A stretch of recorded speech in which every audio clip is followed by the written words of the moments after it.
You mentioned about people who tweet. I'm the world's worst tweeter, the most idle tweeter. I forget for about a month to tweet, and yet I'm then told that I have more followers than I did the month earlier. And I suppose people like to follow people where it doesn't require much effort, right? Reading your tweets. I think I want to broaden it out slightly. I mean, we've had two very good contributions. Aneurin Bevan, during that Labour government in '45, once referred to ageing as the peculiar problem of the 20th century. And it's an intriguing quote. And I suppose from the perspective of the 1940s, there was a sort of sense in which all this stuff was relatively new. I don't upset demographers, you know, with a generalisation like that. But when we recall one of the earlier Liberal governments, in 1908, Lloyd George introduces an old age pension, pretty mean-minded thing. You'd expect that, wouldn't you? 5 bob, I think you had to wait till 70. But nevertheless, it was the start of state pension ages. And the reason really why government was forced to bring in the first state pension was because of another peculiar problem that was happening, namely that working people, particularly working men, were for the first time really en masse, were outliving their working lives. So how were they to be provided for in old age? So I suppose from the perspective of Bevan in the 1940s, all this stuff did seem a bit peculiar and very challenging. It's very, very challenging now. And I think we have to be realistic about some of these issues. A baby girl born today, average life expectancy 82, baby boys, weaker gender of course, 77. But that's from the perspective of birth. Government, in order to warm us up to some decisions they want to take, have recently told us that 10 million people, so about 1 in 6 or so, in our society living today will experience their 100th birthday. Yes? The Queen's got to be busy. Sorry? The Queen's got to be busy. Well, yes, but I think it's done electronically now, so I wouldn't worry on her behalf too much. 10 million people, including no doubt some of you in this room. I have the list if you want to see it later. So, you know, this is something we can't ignore. We cannot, I don't believe, think, well, business as usual, let's defend what we've got. I think we have to be realistic about this. Now, what are the implications? One is that I think we make a mistake in our public policy and social policy discussions when we compartmentalise policy issues too much. We shouldn't just be talking about ageing. We should be talking about what typical life expectancies and lives might look like in the 21st century. And at the risk of huge generalisations, what do lives look like? Gone are the days when people started work at 14, as my dad did in working class Islington, and he's still mainly working class Islington, by the way, and then worked till his early 70s. Great bulk of his life consumed by work, and really quite hard work. Today, his children, his grandchildren, this is a slightly middle class perspective, I understand that, have holiday jobs and all the rest of it, but don't properly get started in the labour market, many of them. And despite university fees, this will become more and more the norm until their early 20s, or frankly their mid-20s, with postgraduate qualifications. We hope vocational education will catch up, so that becomes the norm across society. So almost a quarter of a century can now be spent preparing for life and preparing for work. At the moment, too many of our citizens find they have to leave work in their 50s or early 60s, redundancies, ageism, all of those things. So many people might only be working for 40 or so years, or maybe fewer than that. Many will then experience retirements, and we need to really think what the word retirement means in the future, of 20 or 30, some in extremis 35 years. So we've moved rather quickly from Lloyd George through Aneurin Bevan to a society where many people will spend fewer lives in work than in education and retirement.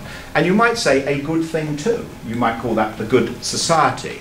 But it's certainly a very challenging society when we think of how we're going to, at other fringe meetings, talk about early years education and how we afford that, when we talk about child benefit and how to defend that, the schooling we need to improve, the universities, the vocational education, the long-term care, and yes, the pensions. And I really do think we need to look more holistically at these issues. Whether that leads to policy conclusions, I don't know, but the idea of life cycle accounts, public or private, I think is an intriguing idea. I think more young people might be encouraged to save their pension if, in tightly prescribed areas, they could draw out of a fund for other contingencies during their lives. I don't know, but I think we need to think about that. The second implication I draw from the demography, and let me be blunt about this, is that many workers today, public and private, will have to work longer. I mean, not longer than their grandparents, because they haven't started work at 14, but the idea that we can stick to retiring at 60, or there'll be early retirement packages, or even in the future 65, is, I think, demographically illiterate.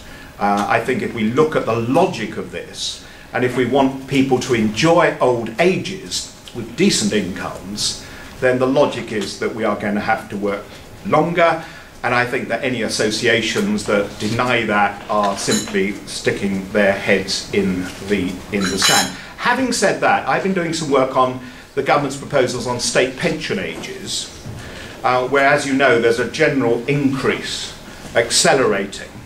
And one thing that worries me is that there's no social class dimension to that. So the generalisations which I've been guilty of in my 5 minutes or whatever, are generalisations the government is very guilty of. When you look at men from the poorest social class, it's true for women too, but less so, for men, then 19%, almost 1/5 of those men, do not survive to get their old age pension now. Why is that? It's because these blokes, and yes, it's less true for women, but it's true for women too, who were cleaners, the men who were van drivers, packers, unskilled manual workers. These blokes who work damn hard since the age of 15 or 16 are knackered by the time they get into their early 60s. And I think we need some sensitivity in the national insurance system, which says that if you have been working, say, since 15 or 16, if you've done so many years, you've got to count in maternity, paternity care, responsibilities, got to count in unemployment, then you should be able to take your pension at 65, even if for other people it is rising. Very different from the person starting their first job at 25 than someone who started work at 15. The idea you should have a uniform system, I think, is wrong and unjust in terms of social class. Occupational pensions, we need to think it through and have policies that make sense in both the private sector and the public sector. The private sector, where for new entrants, defined benefit schemes are long gone. Very few new entrants to occupational pension schemes in the private sector can now get defined benefit schemes. That may be bad, but that is the reality. We've got to avoid the Tory trap, which wants to set off the great majority of workers in this country, sadly not in trade unions, in the private sector, against a public sector who the Tories will say are being feather-bedded. If we walk into that trap, it will be the daftest decision this Labour movement has made during this Tory government. What do we need to do about private pensions? Some of the things that we are going to do because of Labour government policies. Auto-enrolment. You know, yes, a bit of eternalism, Neil. I agree with that. If you want to be fancy, you can call it nudge theory, but then I'd have to read the book to see if there's anything in that. It is nudge theory. At the moment, it's very often the case of the guy joining the company, or the guy or girl. You say, well, you know, if you want to join the pension scheme, go along and we'll get the forms out. Auto-enroll them, and they're likely to stay there. The number of blokes and blokesses I met when I was pensions minister, when we were setting up the pension protection fund, who said, thank goodness I went in the pension scheme. If I was asked at 15 or 16, I said, don't be silly, that's beer money. I don't want to enrol. They put me in. Thank goodness they did. Auto-enrolment. The new Nest scheme, where everyone in the private sector will at least now get some kind of private pension, arguably not terribly generous, but with 3% coming from the employer, 4% coming from the individual, 1% put in by government as tax relief. That's the beginning of a system, if we can invest it wisely, there are all those issues, that begins to make sense in the private sector, although the sums involved for, 5, 6, 7, 8% are not huge. I'd be the first to recognise. I'm proud of the fact, by the way, we did set up the Pension Protection Fund. I mean, I know we're meant to be going through an era where you all blame the last Labour government for everything. Actually, we did a lot of damn good things. And that scandal, do you remember, where companies could go bust, and in defined benefit schemes, the workers lost not everything, but maybe 70% of their pensions for still workers and the rest, was an outrage. And I'm very, very proud of the last Labour government that said we're not going to stand for this. Ian McCartney was a hero, by the way. We'll set up the Pension Protection Fund, and today it's providing a lot of protection for hundreds and hundreds of thousands of workers, and we should be proud of it. So I think that's my last message. Let's not be too sectional about this. There are issues about public sector pensions, depending on the funding of the scheme. But we cannot afford to be a movement and a party that is just defending the public sector. Our message has to be for all citizens, many of whom will live to 100. How do we provide decent pensions as they experience life cycles altogether different from those experienced by our colleagues 100 years ago? I did start off with a big preamble about sort of comparing this meeting with the mass lobby that's going on outside, involving many of our unions, and which I've just come from, but I haven't really got time to get into that. Suffice to say, whether it's that sort of lobby and rally or this sort of meeting and discussion, I think it is important we have that open contact between unions and colleagues from the Liberal Democrats, and welcome chance for this discussion really. I was just going to talk about three things. First of all, to make a general statement about the added value that I think unions bring to Britain's workplaces. Secondly, to talk about the vital role played by local trade union representatives in particular. And then thirdly, really just to make a plea for the government to tear down some of the rhetoric it uses about its own workforce and actually engage its own workforce a little bit more effectively. So, recognition I've got 5 minutes, just quickly go through those 5 points. In terms of the added value, I mean, I think the first thing to say is that unions do not exist to help Britain's workplaces run more smoothly or to make them more productive. I mean, our core reason for being is to collectively and individually represent our members, their families and their communities in the workplace and beyond. So whether that's expressed as dignity on the job, a voice at work, whether you think about the narrow workplace set of interests or the interests more broadly affecting our members' communities, our job is to represent our members and work with people more broadly. That said, I think there's absolutely no contradiction between that core mission, if you like, and working positively with employers to make workplaces run better, to make workplaces more productive and better places to work.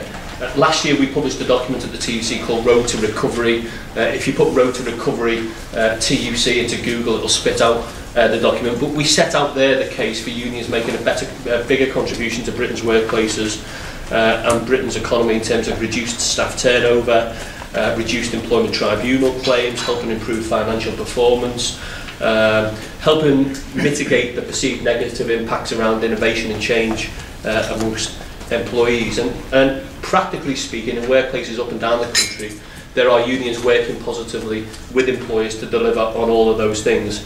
That doesn't mean that every unionised workplace is a sort of nirvana where management and employees get on well and productivity is going through the ceiling, but I think what it does show is that there's a potential in every unionised workplace for those positive relationships, and I won't give you all the stats, you'll find them in that Road to Recovery publication. Second point, if we are talking about those potential benefits, I think it's important to recognise that those benefits don't fall from the sky. So it's not a case of an employer signs an agreement with an employer, with a union, and all of a sudden these benefits automatically derive. Underpinning the best of everything we do in workplaces are local representatives. We have 200,000 lay reps, many of whom give up their own time, put in their own effort, time away from their families to help represent their fellow workers, whether that's around health and safety, access to skills, representation of work and so on. And from a union point of view, where we have confident trained reps who are properly supported, that's where people are more likely to think that the union does a good job in the workplace and where people are more likely to join. But it's also where employers are more likely to think the union does a good job as well. And actually the worst of all possible worlds for both employers and unions and our members is having a unionised agreement that is nothing more than a piece of paper and actually there's no living, breathing presence in the workplace. That throws up some really important issues about support for lay reps, how we encourage people to give up their time, to become activists at a time when more broadly across the piece people are feeling under pressure and not being able to give that time and effort. But just to give you a bit of an idea of what that practically means, in 2007 Department of Business Innovation Skills as it was then issued a joint statement with the CBI and the TUC about the value of union reps, and that was underpinned by a BIS study that had found that union reps were worth somewhere between 3 billion and 10.2 billion pound a year to the UK economy in terms of increased and improved productivity. Third point is about government. And I think particularly, people will have seen the announcement around November the 30th, what's happening around pensions. But if this government is serious about creating a more positive climate around industrial and employment relations, then I think it has to think about how it acts as an employer as well as a government. And actually, the message and the tone the government sends is important. I'm not going to get into the politics of 330,000 job losses in the public sector, or arbitrary pay freezes or tax on pensions or any of that. Just to give you one example of the sort of issue that I'm talking about.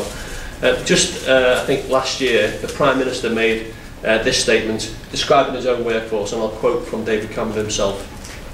I can announce today that we're taking on the enemies of enterprise, the bureaucrats in government departments who concoct ridiculous rules and regulations that make it impossible for small firms, the town hall officials who take forever to make planning decisions that can make or break a business, the public sector procurement managers who think, well, I'm not going to go on and on, etc., etc.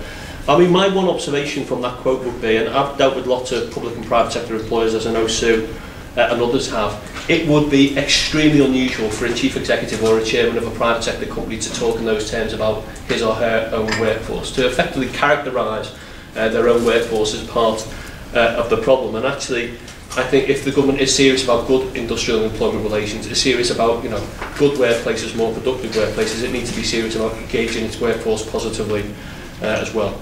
So, summary: I think unions can add value to workplaces. That union reps are the key to that, and that government needs to grow up in its use and how it addresses its own workforce if it's become part of the solution rather than the problem. Thanks very much. Thanks very much, Paul.